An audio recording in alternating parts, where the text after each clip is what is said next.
que esses infelizes foram lá para os Estados Unidos. Vamos lá, coloca um trechinho do vídeo, por favor, que a gente vai assistir junto, só para tentar entender, e eu quero a opinião do Rogério sobre isso também. É o vídeo, coloca aí, primeiro do Eduardo Bolsonaro, com a galerinha dele lá em Washington.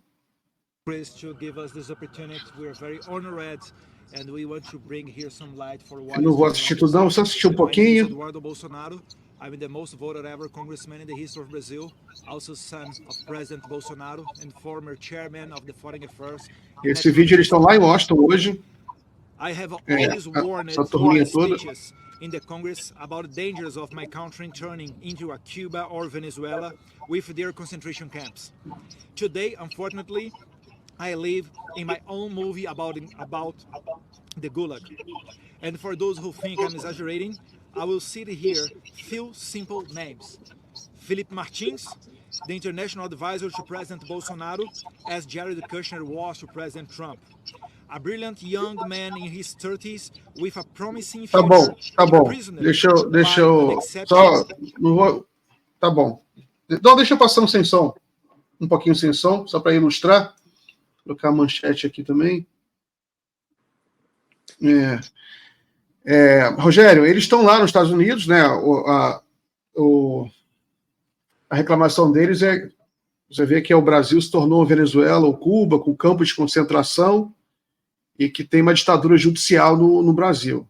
Eles queriam fazer uma audiência no Congresso, só que eles foram vetados lá, né? Barrados no baile.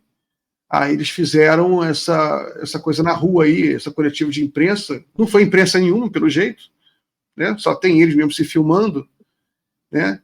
Mas qual é a avaliação que você faz? Mas é uma coisa grande, porque é uma comitiva grande. Você vê, tá todo mundo aí. Não vou nem ficar... Toda aquela galerinha tá aí.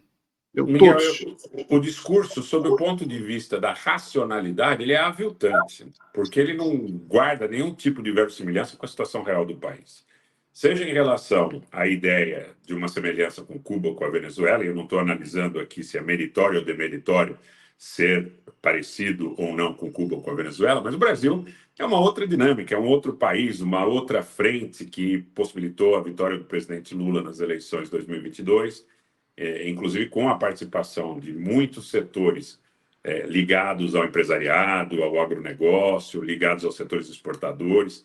O Brasil, ainda que, naturalmente, como todos nós sabemos, exista muita coisa para ser feita, sob o ponto de vista do aprimoramento da democracia, que eu sempre digo, a gente não pode jogar a democracia pela janela, como se nós jogássemos a criança com a água do banho, se a água estiver quente, se estiver suja, se estiver turva.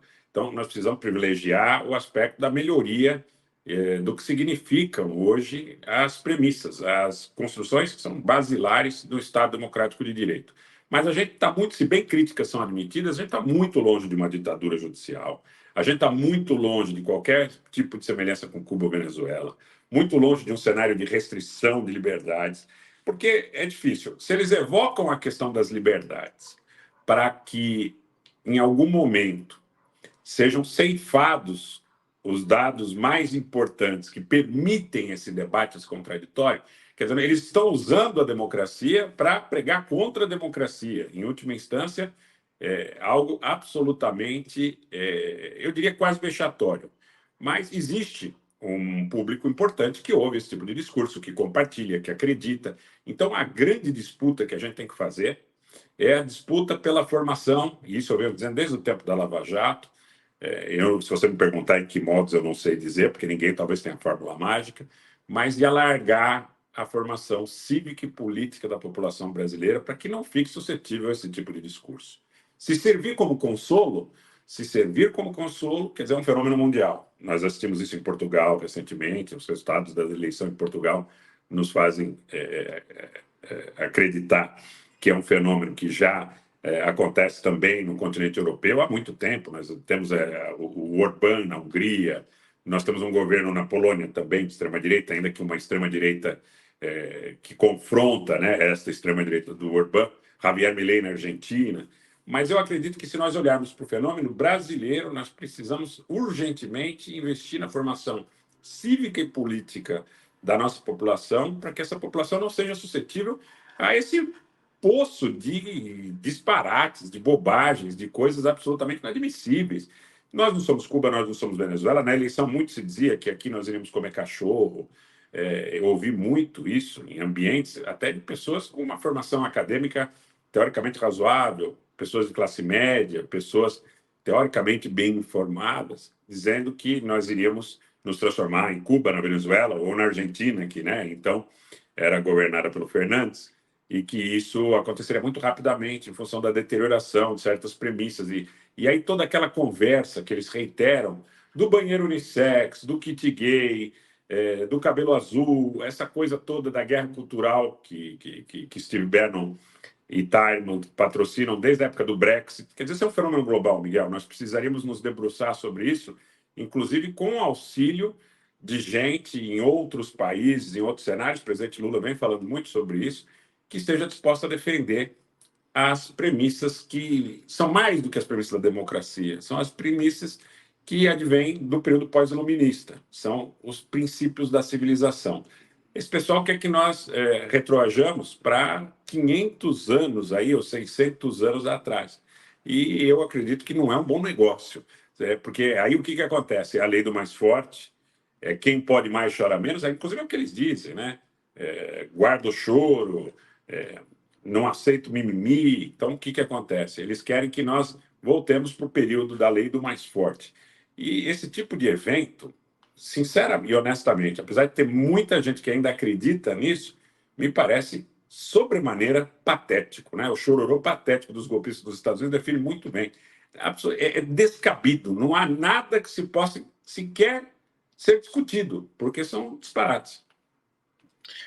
Só uma observação sobre isso. A gente acabou de experimentar na Câmara dos Deputados a eleição de vários próceres da direita, da oposição, para posições de altíssima relevância. O PL, partido aí desses golpistas aí que estão fazendo chororô no ZEU, acaba de ganhar a cadeira da presidência da Comissão de Constituição e Justiça, o CCJ, que é a comissão mais importante do Congresso Nacional.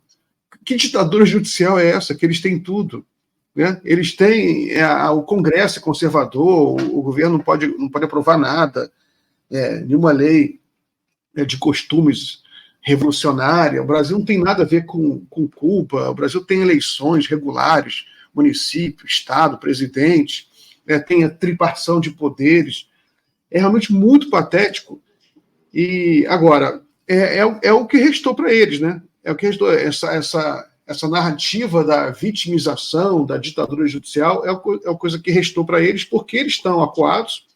Eles mencionaram o caso do rapaz aí preso, Felipe Martins.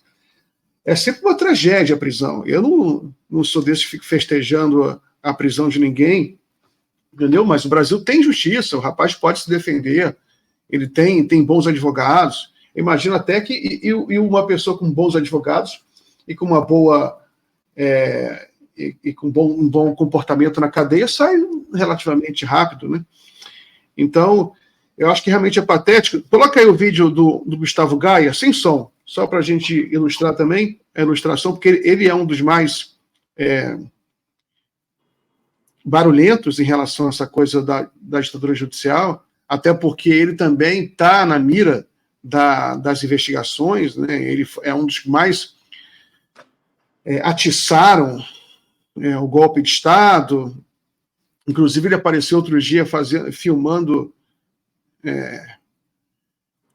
dirigindo, mas, enfim.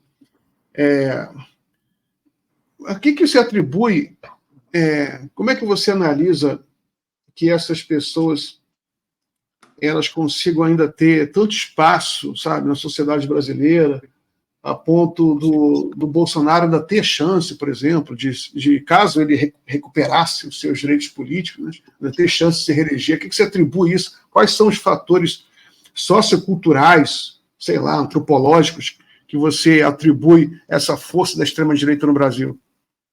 Olha, o primeiro que vem à tona é a ideia da precariedade da formação cívica e política da população.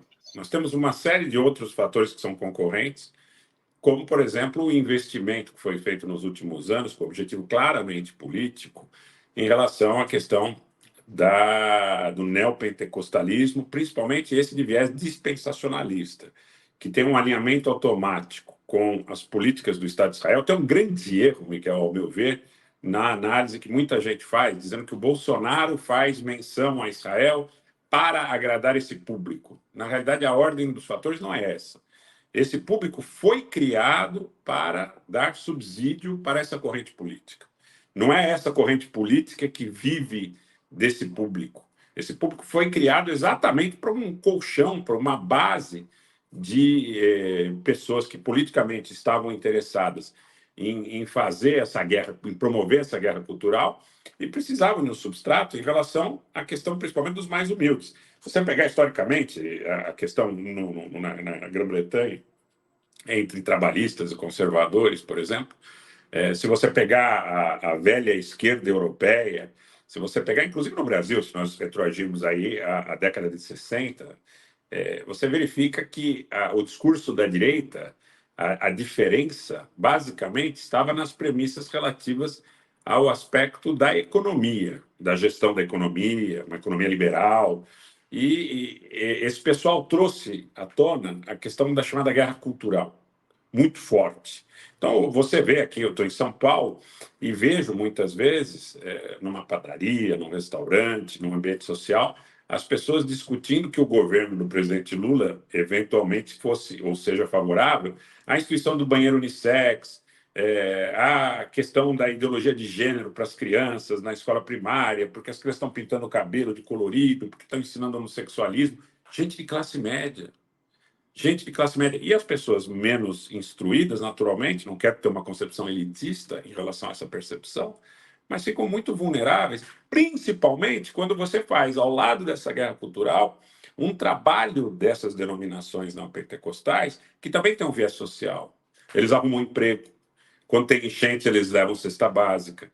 Eles atendem, muitas vezes, a pessoas que estão absolutamente desesperançadas, desesperadas, com uma palavra de conforto. E tudo isso vai formando um colchão de credibilidade ou de reciprocidade para quem não tem perspectiva, absolutamente nenhuma. Não tem o Estado. Aconteceu isso recentemente aqui em enchentes no ABCDM, onde as igrejas, algumas denominações, davam colchões, davam mantimentos, cesta básica, cobertor, uma série de coisas para quem tinha perdido tudo. E acabavam, quer queiramos, quer não, tendo um compromisso de reciprocidade implícito dessas pessoas. Quando eu preciso, eu vou recorrer a quem? Eu vou recorrer a essas denominações. O que essas denominações me dizem?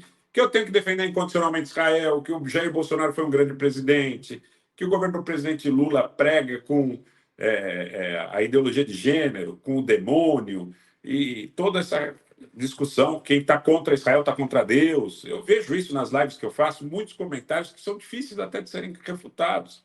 Olha, quem está contra Israel está contra Deus. Quem mexer com a menina dos olhos de Deus, que é o Estado de Israel, é uma confusão tremenda entre o Velho Testamento, os valores do antigo Israel, e tudo isso é construído de forma sistemática, além do Brasil em outros países, mas no caso do Brasil, você sabe melhor do que eu, no Rio de Janeiro a gente tem complexos nos quais, há anos atrás, nós tínhamos as bandeiras dos clubes, do Botafogo, do Vasco, do Flamengo, do Fluminense, hoje estão erguidas as bandeiras do Estado de Israel, inclusive em denominações ou em facções criminosas. Complexo de Israel, as facções que muitas vezes levam as pessoas que estão naquela comunidade a um grau de lealdade quase que compulsório a certas denominações. Então, eu diria que se nós tivéssemos que pegar no âmago, nós precisamos de uma extensa e persistente abordagem sobre a formação cívica e política da população, principalmente aqueles mais humildes. Se não for assim, nós vamos ter muito problema.